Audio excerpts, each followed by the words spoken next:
ఎందుకు పడిపోయింది ఇక్కడ చెప్పండి.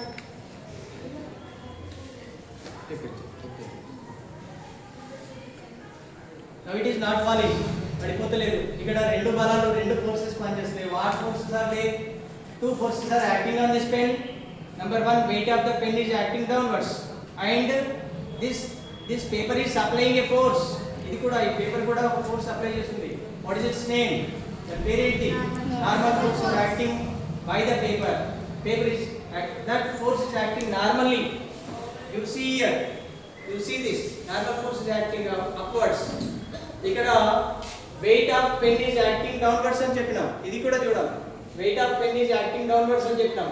ఇది కింది వైపు. And normal force is acting ఏం చెప్పాలి ఇక్కడ? Normal force is acting upwards అని చెప్పాలి. Both are equal.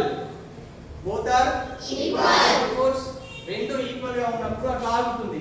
ఒకవేళ నేను వెయిట్ ను పెంచుతున్నాను, వెయిట్ ను ఇంక్రీజ్ చేసినాం, ఏమైంది?